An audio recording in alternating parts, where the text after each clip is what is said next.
Hello, my friends, and thank you for tuning in to Weird Mythic Podcast. It is my favorite time of year, and I have not been putting in the time at all for this show.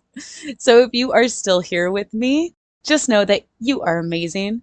I love being outside, so it's been real hard for me to just sit in the house, do research, or, edit when all I want to do is play outside. So yeah, I've been going to a lot of local shows, local events.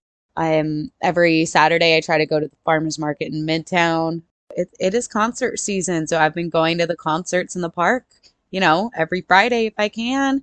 And there's so many like other bars around that do just free music on weekends, and it's great. I love it.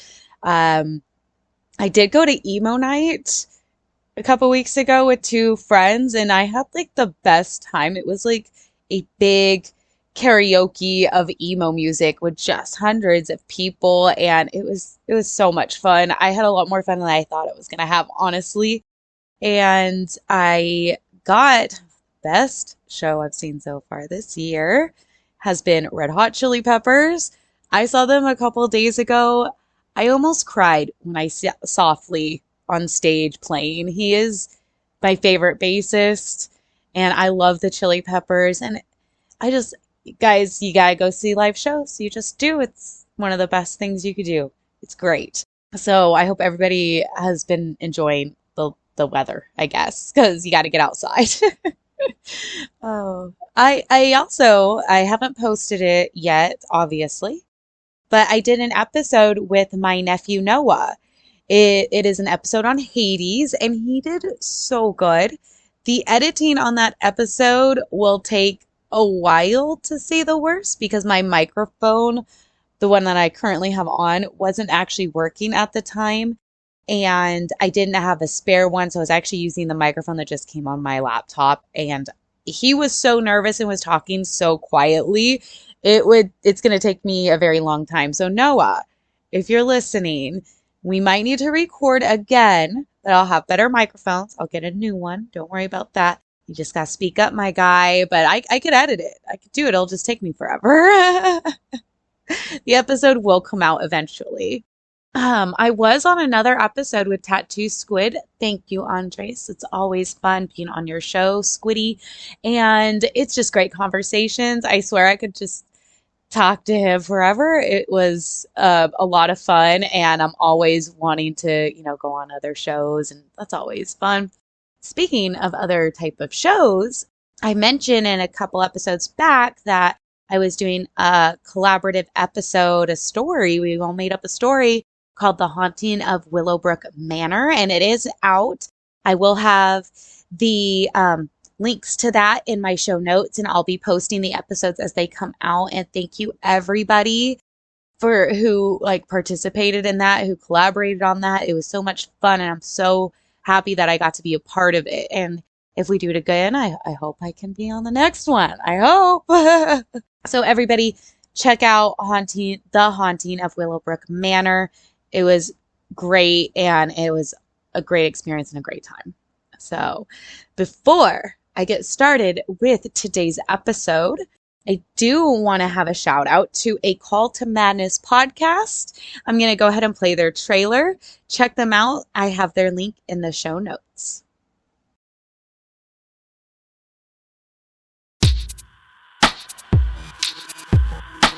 I call to madness.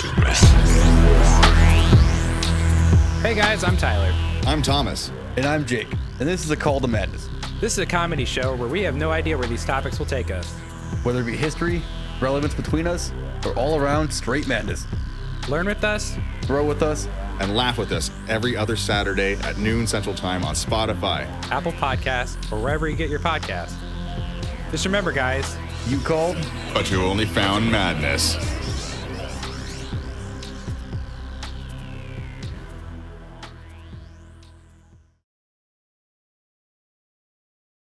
This episode of Weird Mythic Podcast was actually a suggestion from my friend Christina. She sent me a text a few weeks ago asking if I knew about the Boo Hag. I had not heard of the Boo Hag, and once I started looking into the lore around her, or it, I want to say, I found this religion that I never heard of before in a culture of people here in the United States, and I just was like, thank you, Christina, for bringing it to my attention. I would have never even found this group of if let me get into it. So before we can actually get into the Boo Hag, we need to talk about the Gullah Geechee people.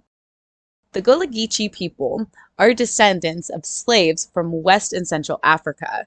They were brought to North and South Carolina, Florida, and Georgia in the 1500s. They kept most of their African languages, but after generations of slavery, the language changed to more of a Creole and West African type of language. This is what is called Gullah. As I said, the Gullah Geechee people kept most of their African culture, and most of that culture came from Ade, in Awe culture. I am so sorry if I mispronounced any of those. Please correct me. There is a monster or cryptid that is in the Adze belief. It's a type of vampire that can take on a human form during the day, but at night, this creature shapeshifts into something else and sucks the blood from its victims. These creatures avoid community gatherings and do not eat food that has been prepared with salt. It also preys on victims while they are sleeping. This story stayed with the Gullah Geechee. And other folklore in the Gullah Geechee culture is also blue, and more specifically, Haint blue. Now, for those who do not know, the word Haint means spirit or ghost, and this specific color of blue is actually indigo. Indigo was first planted in South Carolina in the 1730s. There was this woman who owned slaves from West and South Africa, and she had an indigo plantation.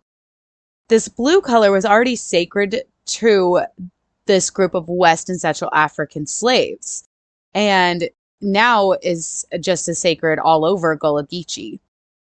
This paint is used on their homes, mainly on windowsills, shutters, doorways, roofs, fences, and this is to keep the bad spirits away. This Haint blue was to resemble the sky and the ocean. This tricked the bad spirits into thinking they had stumbled onto water or went too far up in the sky. The Gullah people also use this indigo color to dye their water glasses or just glasses. These blue glasses would be hung around their homes to keep the bad spirits and baddies away. And I think I read somewhere that they can get trapped inside the bottles. Like a big blue bottle, I think they get trapped or something in there. The Gullah Geechee also believe that a person has a soul and a spirit. The soul moves to the afterlife while the spirit stays behind on Earth to help guide their family. And what a great idea of our ancestors and our past loved ones just watching and guiding us through hard times. Thank you, if that happens. The Gullah people also believe that if you are evil in life, that your spirit, which is what's supposed to stay behind on Earth to help guide your family, can actually mutate into a Boo Hag. So let's get into the Boo Hag now. The Boo Hags are found in displaced graves, burials, and just where spirits kind of roam free. The Boo Hag is a type of energy vampire. The Boo Hag will drain all of the energy from its victims while they sleep. After a Boo Hag takes control of your body, this is what is called being ridden by the Boo Hag. After it has ridden you, the next morning you feel extremely groggy, tired, and just unable to actually fully wake up throughout the day. The Boo Hag is like a cross between a sleep paralysis demon and a vampire, in the sense that a demon will only attack its victims. Well, the sleep paralysis demon will only attack its victims as they sleep, and the vampire will drain you of your energy. Now, the Boo Hag looks very much human during the day. It could be your brother, your neighbor, maybe even a coworker. But without a victim, the Boo Hag is described as like a skinless monster with big red muscles and blue veins. Their eyes also reflect back at you like a cat. Now, when I was reading all the descriptions of the Boo Hag, I got this picture of the body exhibition, which I'll have a link to that in the show notes in case you're unfamiliar with what it is. But it's a really cool science exhibition showing how like the insides of human anatomy work. And it's like people who donated their bodies to science. So you get to see like their muscle structure or their nervous system, their veins. And the one that I specifically picture for the Boo Hag is actually they have one that just has no skin. And it's pretty gross, but that's exactly what I pictured the whole time.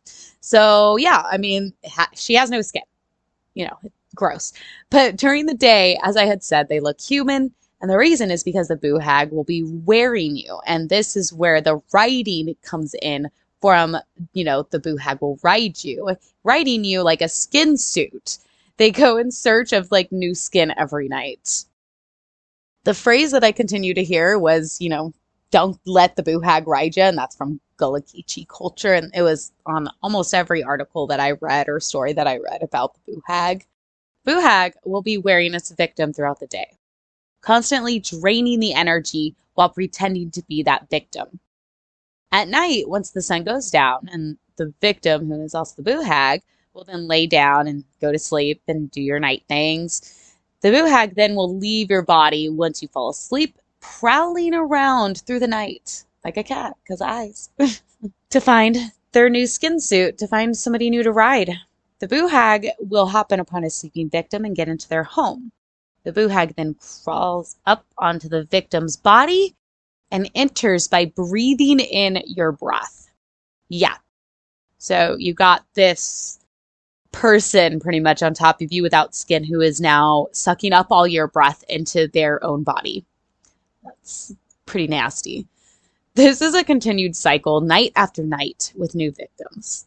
The victims, once waking up, are so tired the next day that they just don't believe that they even slept at all, taking the entire next day to recover and just really, as I said, never fully waking up. If you happen to wake up as the Boo Hag is entering your body, the Boo Hag will actually ride you for an extra day. So just don't wake up. If a Boo Hag is unable to return to a new body at night when it's hunting and the sun comes up, the Boo Hag will then die by sunlight. The Gullah Geechee people have two main stories of the Boo Hag. One, the one that I just described, looks like your neighbor or a family member by day, and at night, the Boo Hag will remove itself from its victim's skin and then find a new sleeping victim to drain energy from. The other story is that the Boo Hag is a malevolent spirit that peels off its skin at night, then goes looking for new sleeping victims. The Boo Hag then steals your breath and energy from that new victim. The Boo Hag will then have to find its way back to its skin before the sun comes up, or it'll die. Now, how do you protect yourself from a Boo Hag? You could take a broom or a pile of straw and put it near or like against your bed. And before the Boo Hag can crawl up onto you, it actually has to count the straws or all the bristles on the broom. Thick hairbrushes, colanders have also been used to protect against the Boo Hag. Now this reminded me of another cryptid, the Rougarou, who also has to count things if it's in, the way of how it has to get to its victim. And I think it can only count up to a specific number. I can't remember, like 9 or something, not even 9. It just can't, I don't think it can count up to 10 is the Rougarou. But I just like that. It reminded me of that, and I'll put my Rougarou episode in the show notes also. Others, to keep the Boo Hag away, will sprinkle salt onto them and onto the Boo Hag, and it keeps the Boo Hag from getting onto you. But nobody wants to sprinkle salt on them before they go to sleep every night. So that would just be a fucking mess. The best way to keep the Boo Hag from you is to paint your windowsills, doors, ceilings that Haint blue indigo color. This color will confuse the hag, remember? Make them turn away, think they went to the sky or the ocean, whatever they think, but they'll turn away. Now, the Boo Hag is an old story in Gullah Geechee culture, and theories of what it is range from a way to explain sleep paralysis to a type of succubus, which is kind of what I'm more thinking of as more of a succubus with the draining of the energy. There have been many different versions of the Boo Hag. but the essence of the story always stays the same. I found a lot of books pertaining to the Boo Hag, and I will have many, if not all of them, listed in the show notes also. I really hope everybody enjoyed the story of the Boo Hag, and if you ever known somebody to be ridden by the Boo Hag, or if you have stories of the Boo Hag, just don't hesitate to send them my way to weirdmythicpodcast@gmail.com. And of course, don't forget to check out A Call to Madness. I have their link in the show notes. Don't forget to check out A Haunting of Willowbrook Manor. It was so much fun to be on that. Let me know what you think about this episode specifically in the comments, or send me an email again, weirdmythicpodcast@gmail.com. Anybody have any personal paranormal stories or encounters with a cryptid? I would love a cryptid story, especially a personal one. So awesome. Don't forget to go to all of my social medias. Weird Mythic Podcast on Twitter, Weird Mythic Podcast on Instagram, Weird Mythic Podcast on YouTube, and Weird Mythic on TikTok. And again, that Gmail is weirdmythicpodcast@gmail.com. Thank you guys. Bye.